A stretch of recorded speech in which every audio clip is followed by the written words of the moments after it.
everybody, and welcome to the Revenue Insights podcast. I'm delighted that today I'm joined by Katharine Reagan. My name is Guy Rubin. I'm the CEO of Ebster. And Katharine, perhaps you can introduce yourself. Sure. Hi, Guy. So great to be here. I'm Katharine Reagan. I am the Chief Revenue Officer at Sago. Fantastic. Well, thank you so much for joining us today. I know you're a fan of the show. Perhaps you could start by introducing us to your role at Sago. Sure. Thank you so much. I've been at Sago now for about a year, and it has been great. So Sago is a global market research firm, and we focus on all aspects of research. So we deliver qualitative and quantitative research, and we can deliver that on platforms or in person. But basically, our tagline is to solve business questions with human answers. Oh, wow. Okay. And I know you've only been there for about a year. Is that right? That's right. I've been here for a year. And prior to Sago, I had a 20-year career at Gartner where I held multiple different sales roles. Probably a pretty standard sales trajectory, starting as a seller, focused on large organizations out on the West Coast. I was based in Seattle at the time. And throughout my time there, I just kind of rose up through the ranks, sales manager, moved to Chicago, ran a region there. And then I moved to the East Coast where I'm based now and focused on Northeast, selling to heads of IT, so chief information officers. And then after that role was really about executing best practices at scale. And after a few years in that role, I moved over to lead a team from a company that we had acquired. It was called Corporate Executive Board. And in that role, my team focused on selling to heads of sales and heads of customer service, which was such a cool job because we were selling sales research and customer service research to basically our own constituency, fascinating content. And it was really a lot of fun. Moved from there into a digital markets role at Gartner for a few months and got my feet wet in terms of marketing, which is what ultimately led me to Sago, which is a market research firm. Wow. Okay. What an amazing journey. So you were explaining to me earlier that when you joined Sago, they exclusively had a kind of an inbound motion for sales, but that's not the case anymore, is it?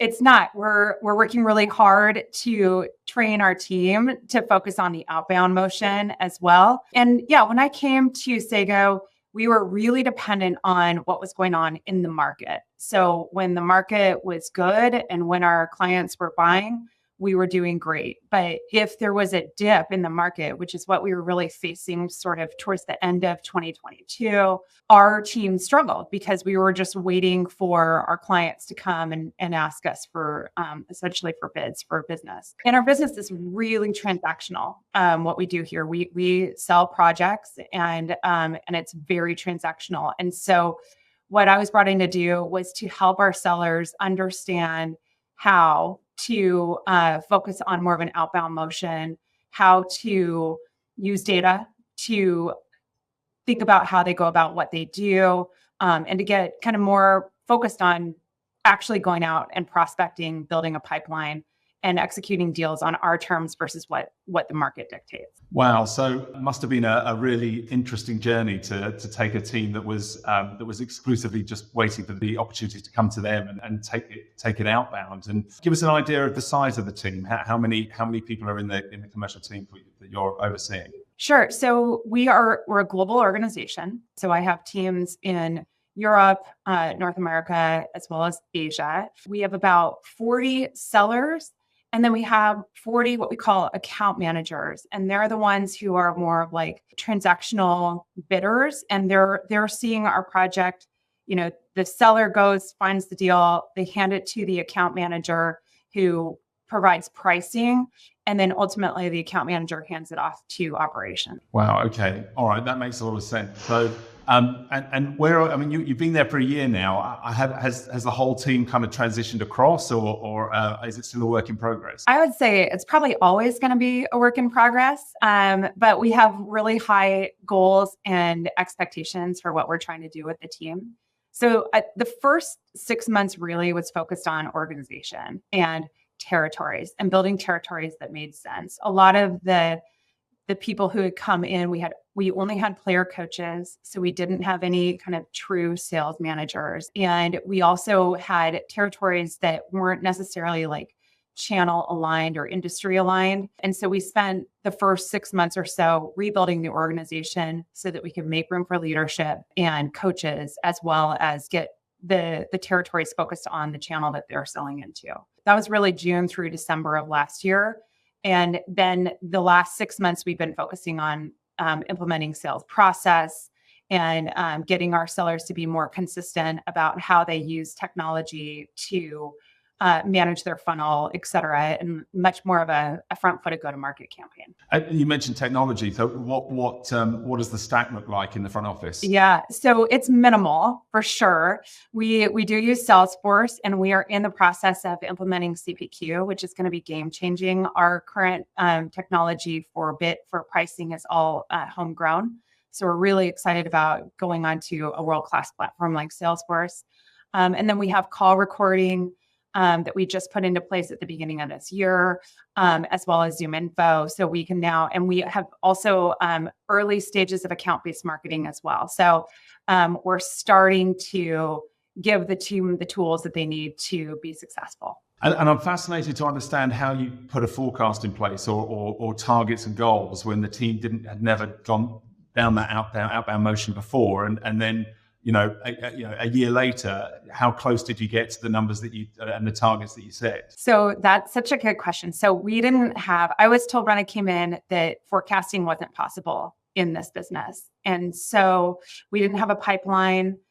We had Salesforce, and people actually logged contacts into Salesforce, but they weren't really using the tool super effectively.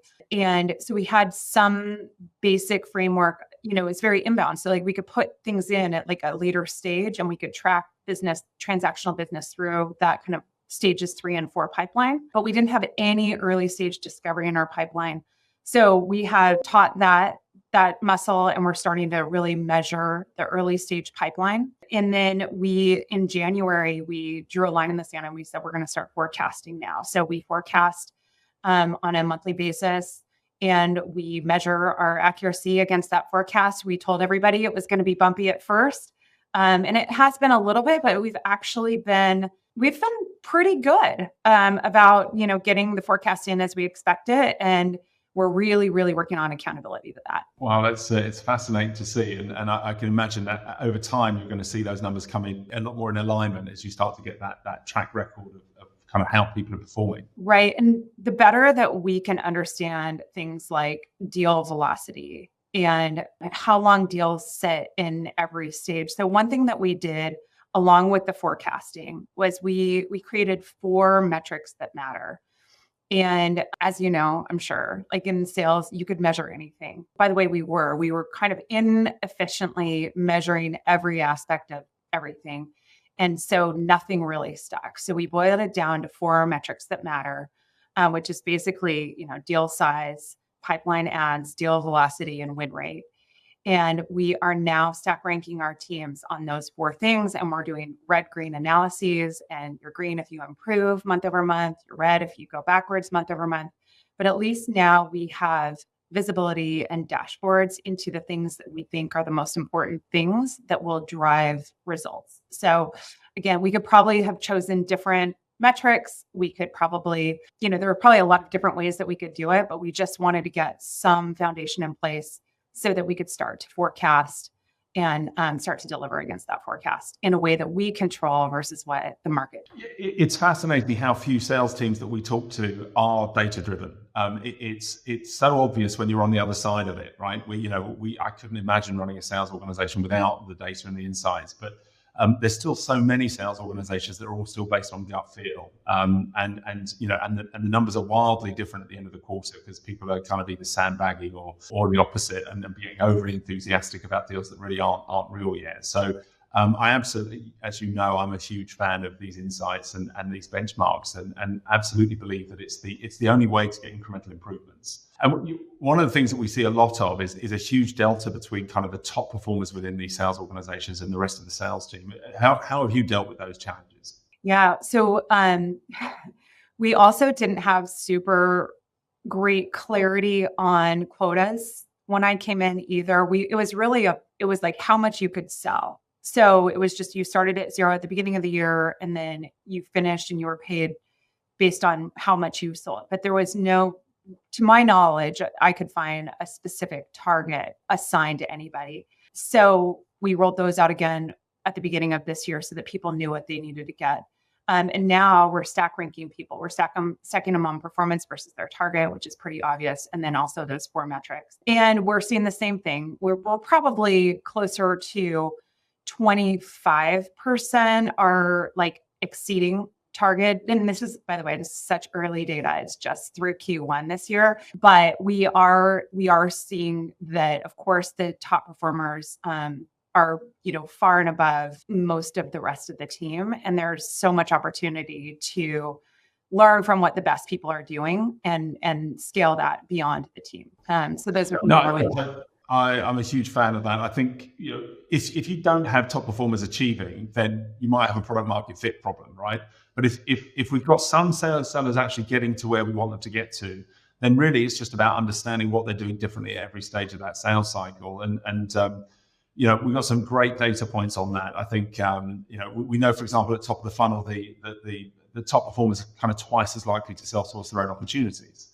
And are you using any sort of qualification methodology? Are you kind of a fan of MEDPIC or MEDIC or BANT? Are you using any of those? So I'm a huge fan of those. And interestingly, in my experience, we didn't use those at my last company. In fact, my last company, we had our own like homegrown sales process, which was super effective. It worked great. Here, we haven't we are teaching so many fundamentals right now that we haven't gone and said, we need to put in MEDPIC. Although I have done some research on that and I think they're great. And in fact, actually in listening to your podcast earlier this week, I called my head of RevOps the other night and I was like, you know what we need to put some of these sales methodologies. So I'm 100% bought in because that will help teach our people to ask better questions. And, when I think about what our best people are doing, they're getting to power and they're asking really good questions. And again, in listening to your sales benchmark report a couple of weeks ago, they talked about getting to power, getting higher up in the organization and bringing multiple decision makers into the project. We do that in pockets, but it's something that we can definitely get better and more consistent at. Yeah, it's amazing. When we look at the data and when we show a sales team, we do a lot of analysis when we onboard customers and we'll show them how much they win with depending on how multi-threaded they are or how much engagement they have with certain personas or stakeholders. And it's fascinating. If the buying committee is 9 stakeholders and you're only engaging with 3 or 4 of them, then the chances are your competitors are talking to the rest. Right. So you need to know who those stakeholders are that drive the right outcomes and really kind of understanding the impact of being more multi-threaded. And when you turn it into a picture, for the sales team. Look, we win at this level when we have 3 stakeholders actively involved in a sales cycle. But look, when we have 6 or more, look how much more we win. And when you show it to them kind of from a data perspective, we see that the change of behavior is almost immediate. Yeah. While salespeople don't like doing admin, when you show them the secret sauce as to how to win, suddenly they want to jump all over it. Yeah, exactly. And actually, our sellers are pretty good at using the tools that they have. But I feel like I think there's so much more opportunity to enable our sellers through AI-enabled tools, whether it's like the call recording tools, which take all of the notes and give them the opportunity to just leverage that, and as opposed to having to record things into Salesforce. Or even I just recently heard about AI tools that'll fill in the whole MEDPIC format for them so that they don't have to go do that. The more that we can get our reps out in front of customers, and giving them the opportunity to, like you said, bring more people into the buying cycle and the decision cycle, the better off they're going to be. Yeah, we saw a huge drive to train sales reps on how to use things like MEDPIC last year. And then when we analyzed the data 3 months later, no one was filling it in. Which is why we introduced our own Call AI product that takes the call recording and uses AI to pre-populate the MEDPIC and kind of give you a thumbs up or a thumbs down as to whether you qualify the customer well enough to lead discovery. And it's transformational. Yeah. Because they all want to do it. But if they don't have to do the admin, suddenly they all love it. That's right. And everyone wants to get the green badge, the thumbs up, right? And it's amazing how quickly the behavior changes. Even the average, the B and C players, they only get, I think on average, they only get kind of 3 thumbs down before they change their approach to qualifying, and suddenly they're getting the thumbs up every time. And it's amazing how quickly you can change behavior if you can gamify it, if you can make it easy. And ultimately, the AI can do so much for us these days. But the one thing it can't do is build trust, build relationships. And that's what we're hiring salespeople to be, these kind of expert advisors for our customers. That's right. But also having those tools gives our reps the confidence to ask better questions, to go a little bit deeper. And also, I love the idea of like the thumbs up, thumbs down, because then they will potentially ask questions that they may have been uncomfortable asking before. I love it. I think that's great. No, I completely agree. And when you talk about uncomfortable questions, what are you seeing people are holding back from? Is there anything in particular that you're, any pearls of wisdom you can share that people should be thinking about when they're doing their discovery? So keep in mind, again, pretty relatively newer to outbound sales organization, right? So they are very much relationship builders. And so sometimes asking those questions asking questions about competition or asking questions about pricing, anything that would potentially make them vulnerable in a sale, in most of our minds, right? Those are great questions to understand because then you can start to handle the objections.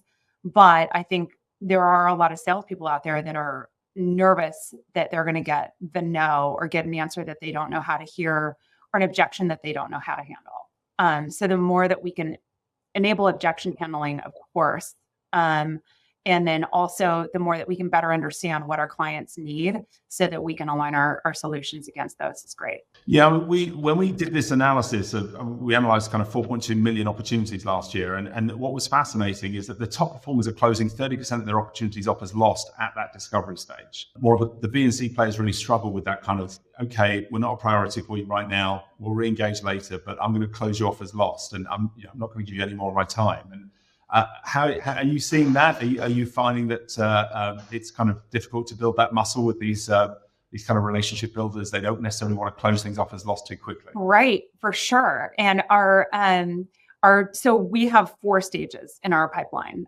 Stage 1 would be discovery, 2 demo, 3 proposal, and 4 negotiating close.